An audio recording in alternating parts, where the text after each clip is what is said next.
Hi, I'm Justin Crosby, and welcome to another episode of TellyCast. This week, I'm in Cuenca, La Mancha, which is about 2 hours or so away from Madrid. And I'm here for the Conecta Fiction Entertainment's 9th edition, where the key Hispanic markets are all coming together to talk about the trends and buying and selling content in the regions. My guests this week are two senior Banijay execs who are going to talk about what's happening in Mexico and the Hispanic US. Hope you enjoy the show. So my first guest on this week's Conecta Fiction and Entertainment special here from Cuenca in Spain, which is a beautiful town, Frank Scheuermann from Endemol Shine, Boomdog. Welcome to the show, Frank.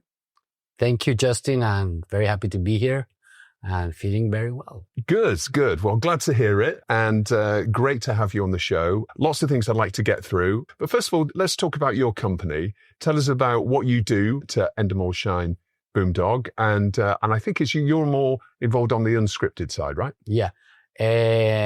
I'm the chief content officer of the company. I'm responsible for curating the content that we acquire or develop or just take from our big catalog and take it to our clients and understand what our clients need, what these key points are for them to buy something. And that's where I'm very, very close, having a very close relationship with our clients, with the one we have now and with the ones we don't have now, to understand what we're bringing them so we can keep on producing as we've been doing in the past years, where last year we crossed the bar of 1,000 hours of production in a year. With more than 11 projects. So that's kind of like my job. Yeah, well, you must be, I guess, one of the biggest unscripted producers in Mexico, right? Yeah, probably in Mexico and in Latin America. We've been doing a lot of hours, based a little bit on the long running of Big Brother La Casa de los Famosos, which is like our biggest show. And we do that show in a hub. So we do it for the US Hispanic market and for the Mexican market separately. Right. Okay. Well, let's talk about the Mexican market for unscripted. What sort of changes are you seeing, for example, over the last 12 months or so? How's the market developing? What are the major changes you're seeing? Well, what's happening not only in Mexico but in the Latin American market for years now, and it's getting more and more towards that, is that the projects are becoming longer, longer in a run, longer in the time span. We did this year La Casa de los Famosos for 102 episodes, 3 hours daily from Monday through Sunday without Saturdays. We do MasterChef for TV Azteca, 18 episodes, 3 hours each episode. This is like the shortest one we do, but it's 3 hours in one episode. It's tough to accomplish that. So what's happening, the biggest trend, I would say for Latin America, is how to adapt the existing formats from the European world or from Israel or from Korea and make them sufficient, solid content to make it a long show, a show with more content in it than what's normally used in other countries. And you already see it in Europe. There's already in France, they are already developing shows that are 50 episodes, like the 15 in M6 in France. It shows that are done like our programming way in Latin America. And that programming way comes a little bit from budget. And it's economies of scale, right? It's economy of scale for sure, but it's also story the way people are used to watch stories. We are a telenovela countries, so we are used to watch telenovela on Monday, Tuesday, Wednesday, Thursday, Friday, and that's what we did with the non-scripted world. We kind of like spread it out, so every day there's a little story that carries on. Right. Okay. And so you talked about a number of formats, obviously Banijay and Endemol, Shine, Boomdog, or adapting some of the world's best known formats and best selling formats. What is the secret ingredient for a format that's going to particularly work in Mexico or the US Hispanic market? Can you give us a sense of, what is it that makes specific formats work in those territories? Well, there is something now that I don't like that much, but it's key, is that most of our formats are celebrity driven. So we use the MasterChef VIPs, and we have the La Casa de los Famosos, Big Brother celebrities. We do the 50 with celebrities. We do a lot of shows, reality shows with celebrities. So this is a key ingredient right now, where people definitely want to watch the extraordinary people in a maybe normal situation, or not so normal like Big Brother, but you want to see the inside of the celebrities. And this is something that's key right now. I said I don't like it because one day there's going to be no celebrities anymore that you can watch. So we have to come up with new celebrities, and that's the influencer market, really, isn't it? I suppose you're looking at, is that what you're looking at now, is bringing in, social media stars, and exactly. Because it also plays you're talking about, seeing a different side of them or in different situations. Authenticity is really the key, isn't it? Is seeing a different side of them, and that plays well to the influencer market. Definitely. There's sometimes people that they say, why are these people famous anyway? And it's because maybe they have in a niche 2 million followers, but no other people or television viewers, they don't know them. And we had Wendy Guevara, who was our first La Casa de los Famosos winner in 2023. She had 2 million followers, but it was digital celebrity. And after that, she became a huge celebrity all over the world, all over the place, all over at least the Latin American continent. And so some of the reason for you casting them is obviously to maintain a younger audience, right? And bring in a younger audience. Is that working? Are you seeing that these social media stars are actually genuinely bringing their audiences from their platforms, or is it more a case of you're exposing them to an existing TV audience? Is it a new audience for them? I'm really not sure about that, because, for example, in La Casa de los Famosos, we have characters like Laura Bozo. She's 73. And she's a huge young people magnet. They started making memes about her and a lot of digital content, but she's 73. So this younger audience connected with somebody who's 73, or Mario Besares last year. He is also a 65-year-old guy. And it's more about the content that they give and where the content is. The content is in the digital space. So that's why it's not only young people want to see young people. I don't think so. Okay. I think it's more how you bring it to them and where you bring it to them.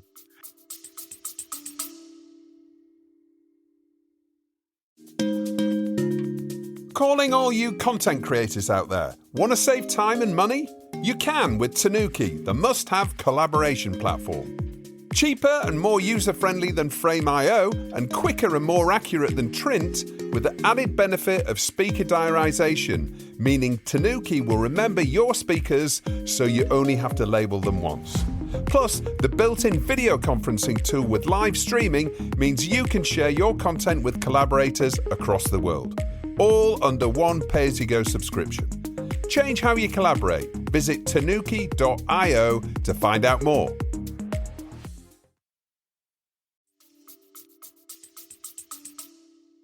And we've seen a lot of streamers and broadcasters, or particularly streamers, looking for authenticity when it comes to country-specific commissions, for example.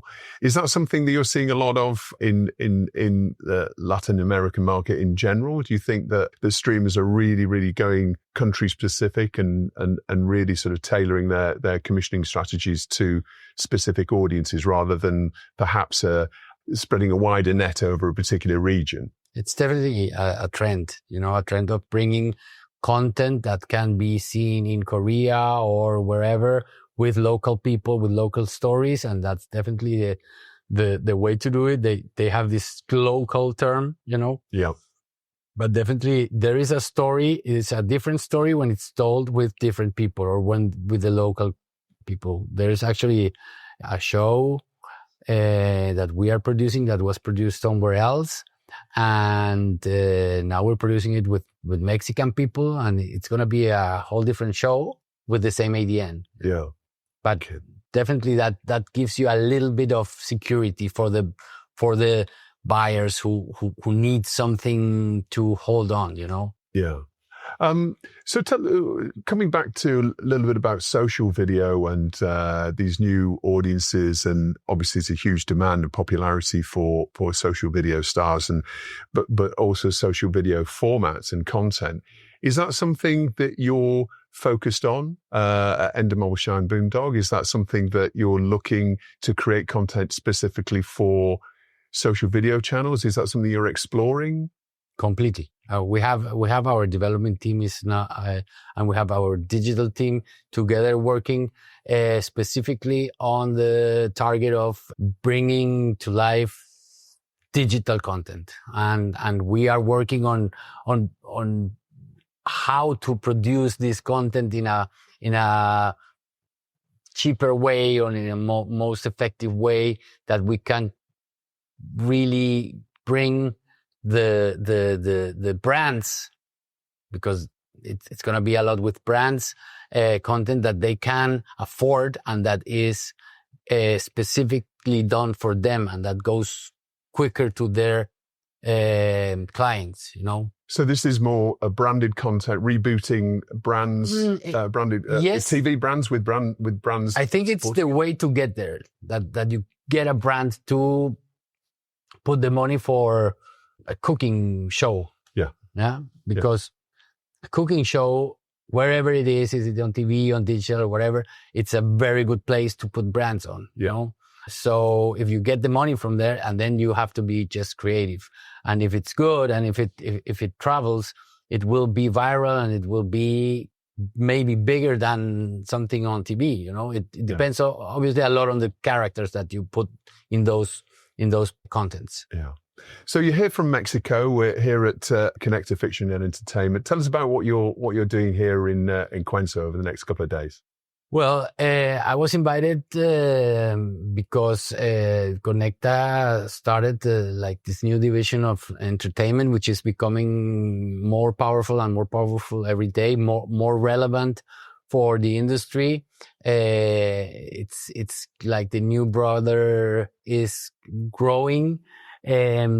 Because I think for every streamer or for every platform or network, the non-scripted content became very handy. It's quicker. It brings quick returns and it works, and you can do more and more seasons. So it's happening everywhere. That the scripted says, okay, we're going to open a non-scripted division.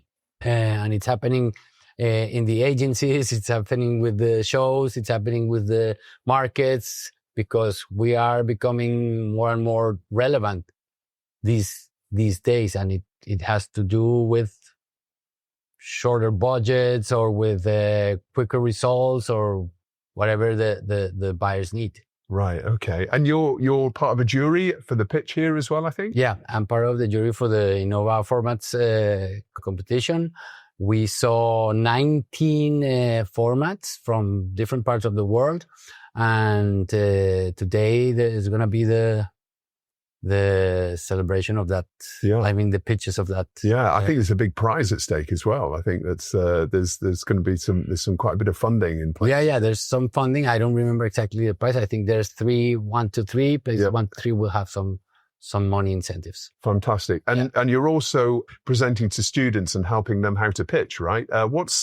Give me one tip on pitching that we can leave our audience with. I think the biggest pitch always is to know your audience or who you are pitching to. Know your buyer. is you to know your buyer, know what he needs, because sometimes you know more than what they need. I always compare it to like a doctor. You know that you're aching here, or this is not working, but you don't know what to do. And I'm the doctor, and I tell you, no, you have to do this, or you have to take this. And this is a little bit what we have to do to get to know what they program, where they program it, how they program it, how much it costs for them, what works for them, what doesn't work for them, what works for their competition, what would they like to have. And if you know those things, then you come a little bit more prepared with something that they say, okay, yeah, this is what I need.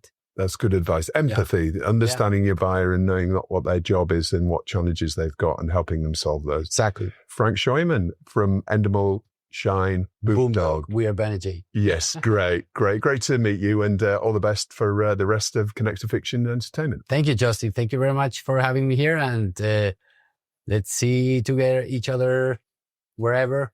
We will. We'll meet along another market. We'll meet at another market one day, I'm sure. Thank you. Cheers. So my next guest on this week's special show from here, Conecta Fiction and Entertainment in Cuenca, Spain, is Marie Leguizamo. Marie, how are you doing? I am fantastic. How are you? I'm really well. It's a lovely, warm day. Lots of action going on here. Lots of delegates chatting with each other, meeting with each other. Tell me about what you're doing here. Lots of buzzing. I really love that energy that you feel at these conferences, right? I really love coming internationally because I don't get that exposure to the other production companies or to the other, creatives that are here. So I love when I get the opportunity to come to Spain or internationally to really interchange ideas and see what's happening here across the globe, right? Yeah. Maybe take some back with me. Yeah. Well, let's talk a little bit about Mexico and US Hispanic market, which you oversee in your role. So 2 really big markets.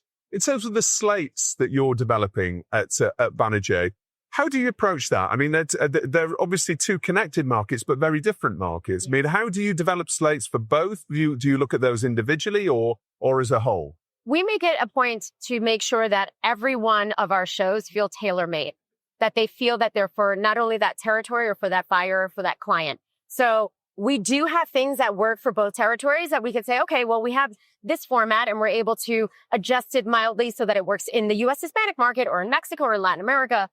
But we do always make it a point to make those feel localized. Because if not, then it feels like copy paste, and we never want to do that. Yeah, absolutely. Yeah. Okay, well, let's talk about those markets in terms of buying. I mean, what's selling at the moment? What are streamers, what are networks looking for? Are there any trends that you're seeing in terms of that's types of content that's hot, particularly from your catalog? I can tell you that the trend is changing all the time. That's the change.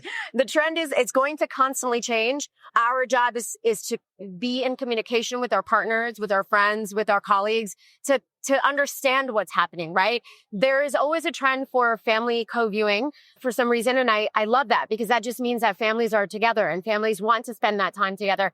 And I have noticed and read a lot recently about appointment-based programming. Appointment-based, like I need to be here on Sunday night at this time, which is what we grew up with, which is what we're used to, right? So having that in mind as we're creating these programs and as we're pitching these shows, I think is really important so that we create a show that wants you to come back, that wants you to say, I want to be there at 8 p.m. on Sunday or whatever your time slot is. That seems to be the trend that I found. So how do you define that? Because I mean, I guess you could say sports is appointment of view programming, but other than that, it's got to be noisy and it's got to be something eye catching and that the family wants to watch together. So give me some examples and what that would be. I think the shows like we have Starstruck that's on our catalog, which is it's a music show, right? And there's cliffhangers that can be created, and there's things that are created that you want to say, oh, well, what happened? Right? What's going to happen now? Who's going to get eliminated? What's the next step? What's the next creative twist that the producers are going to come up with that you're going to surprise me with? And that's our challenge. Our challenge is to constantly take these formats that already exist and make them so that you want to come back and you want to say, well, what's going to happen? And not feel like, oh, obviously this is the guy who's going home and he's going to, no, I need to keep surprising you. I need to keep surprising the viewer. And that's part of what we're focusing on as well. Yeah. Now, you've been involved with some huge format adaptations. Temptation Island, Tell me about some of the others that you've been working on recently. Well, I'm really proud of Temptation Island because boy, oh boy, that was a difficult show to do. A little salacious, I must tell you. But LOL, Last One Laughing, is our biggest pride and joy at Banijay Mexico and US Hispanic because we produce the versions for Mexico, Colombia, and Argentina. Oh, wow. And Mexico is the most successful unscripted format on Prime Video across the globe.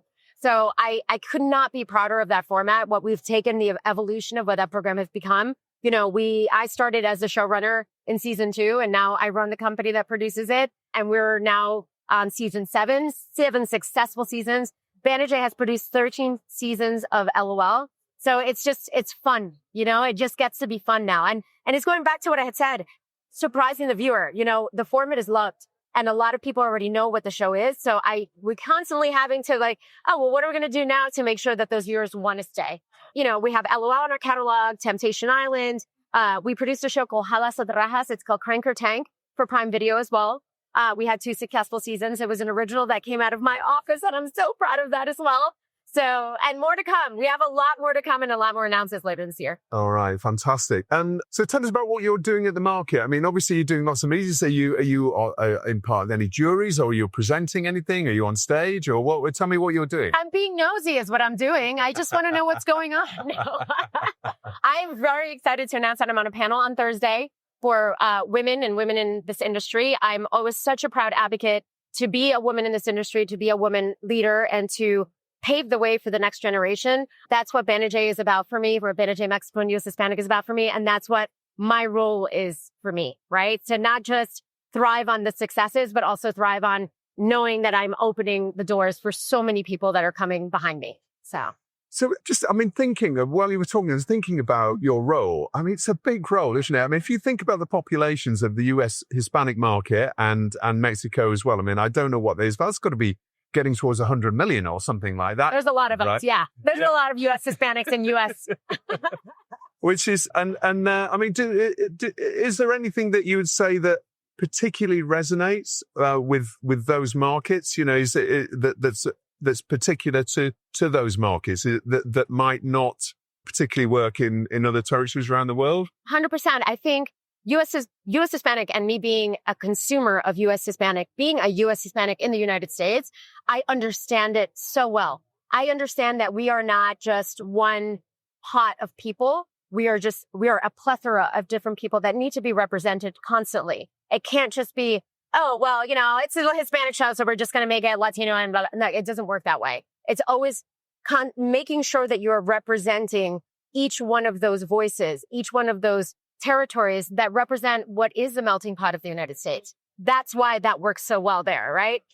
In a big parallel difference to what, you know, Mexico is. Mexico is a different audience. So it's tailor making these shows. It's understanding these territories. And I'm not Mexican, and I'm super grateful to have the opportunity to run a Mexican company. But what I do is I'm always relying on my team and my staff to guide me, because I know what feels right in my gut, but I don't know what works in that territory unless I've listened to the people of that territory. It's really interesting because I think over the years, and this was something I was speaking to Frank Scheuermann earlier on. Yeah. My wonderful colleague, by the way, at Endemol and Boomdog. So that's right. I'm glad you had a chance to talk to him. He's dope. Yeah, and we were talking about, you know, specific content for specific countries. You know, has become something that a lot of the streamers have been focusing on, whereas perhaps, you know, 10 years ago or a few years ago, you know, they might have been looking at the Hispanic market as a sort of a one huge mass, as opposed to, you know, being very specific to, because there are, you know, many markets and many specific markets. You talked about Last One Laughing and the number of different shows you're creating for each, you know, number of different territories. Do you think that's the key to success then, is really making sure that you're super serving those very distinctive country audiences? It has been part of our success, a ginormous part of our success. You know, not only do we do that for Last One Laughing, but we also produce Temptation Island for Mexico, Chile, Brazil, and Argentina. And those hub models are also part of what has been successful, whereas for us in the efficiencies from the production part of it, you know, but having the opportunity, having the streamers give us, for Prodcos, the opportunity to produce that, it's literally a dream come true. I really cannot complain that, you know, I have Colombian roots. In my wildest dreams that I think that I was going to be able to produce shows for that territory.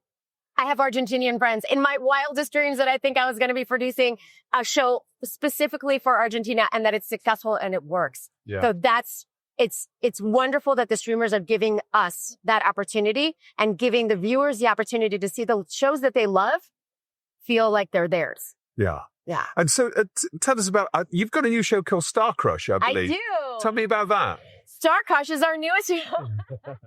It's a development that we, Banijay Mexico and US Hispanic, we did together with Carlos Ponce, who is like the heartthrob of everywhere, by the way. Anytime that I tell people I'm working with him, they're like, oh, I'm like, stop it. Yeah. Stop it. But he's a good-looking man. He's a very good-looking man, I know, and I'm friends with his wife, so you didn't hear that. So we developed a show. It's basically a dating kind of competition to see who's really the biggest fan of all of these artists, because everyone seems to claim that they are, but who really is? Oh, so it's a search for the superfan, right? Basically, yeah, with a little dating component and also having the component of Carlos, who not only is an executive producer, but he's going to be part of the show. So, right. I mean, what else can you ask for? You have the sexiest man alive on one of my shows. Like, you got to watch. Yeah. Well, by the way, for everybody who's listening to this, they're not sound effects. It is real thunder and lightning that's happening. So we've probably got a couple of minutes before the heavens open here. We produced this, actually. Yeah. We did. We wanted to cool it off a little bit, set the mood. Yeah. Put a bit of drama into this interview. So yeah, just tell us about the slate that's coming up. Anything new that we should be watching out for, or anything that is going to be the next, big hit for you? Well, we have some really exciting announcements a little bit coming up later this year.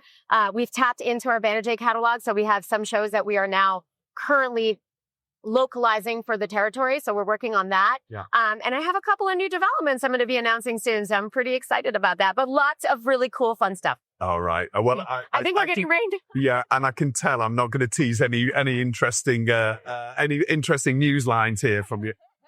Marie, thank you so much for joining me. It's been lovely meeting you. Such a pleasure. And as the best of luck with everything you're doing here. Thank you. Stay dry. Yeah. Well, that's about it for this week's show. I hope you enjoyed it. TellyCast was shot here in Cuenca, Castilla-La Mancha, near Madrid. We'll be back next week with another show. Until then, stay safe.